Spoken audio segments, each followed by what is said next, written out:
আসসালামু আলাইকুম।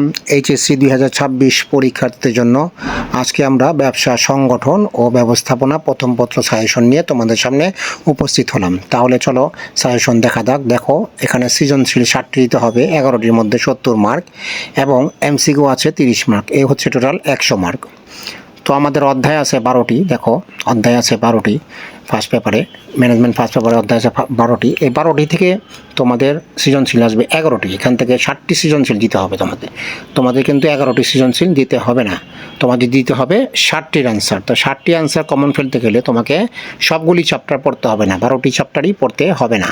তোমাদের এখান থেকে কিছু কিছু আছে খুবই ইম্পর্টেন্ট অধ্যায়, ওই ইম্পর্টেন্ট অধ্যায়গুলি ভালোভাবে পড়তে হবে এবং বাকি যে কোনগুলি পড়তে হবে দেখো, 3 নম্বর অধ্যায়টি খুবই ইম্পর্টেন্ট, 4 নম্বর অধ্যায়টি খুবই ইম্পর্টেন্ট, 5 নম্বর অধ্যায়টিও খুবই ইম্পর্টেন্ট এবং 6 নম্বর অধ্যায়টিও খুবই ইম্পর্টেন্ট। এই 4টি অধ্যায় তোমরা অবশ্যই পড়বে।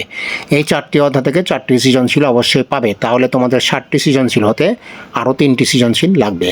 4টি সৃজনশীল কমন পেলে এখান থেকে আর 3টি লাগবে। তাহলে তোমরা যে সকল অধ্যায় পড়তে পারো, দেখো 1, 3, 4, 5, 6, 7 এবং 8, 10, এই তোমরা 8টি অধ্যায় পড়বে। 8টি থেকে তোমরা কমসে কম 60টি সৃজনশীল কমন পাবে।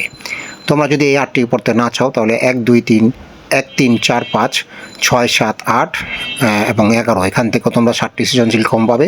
এই প্যাটার্নটিও, এই 8টি অধ্যায় তোমরা কমপ্লিট করতে পারো, অথবা প্রথম 8টি অথবা দ্বিতীয় 8টি, যে কোনো 8টি অধ্যায় পড়লে তোমরা এখান থেকে 60টি সৃজনশীল কম পাবে, অথবা 8টিও পেতে পারো। তারপর অথবা তোমরা এখান থেকে 1 থেকে 8 সরাসরি তোমরা মনে করো 1 থেকে 8 পড়লেও এখান থেকে 60টি সৃজনশীল পাবে।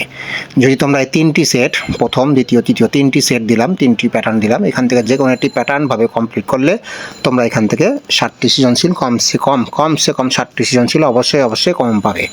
তো তোমরা এই 8টি অধ্যায় যে কোনো একটি পছন্দ করে তোমরা এখান থেকে 8টি অধ্যায় কমপ্লিট করো, তাহলে তোমরা পরীক্ষা অবশ্যই কম পাবে। তো আজকের ভিডিওতে আমরা এই পর্যন্তই। পরবর্তী ভিডিওতে আমরা তোমাদের জন্য ম্যানেজমেন্ট সেকেন্ড পেপার সাজেশন নিয়ে উপস্থিত হব। সেই পর্যন্ত ভালো থাকো, সুস্থ থাকো, ধন্যবাদ।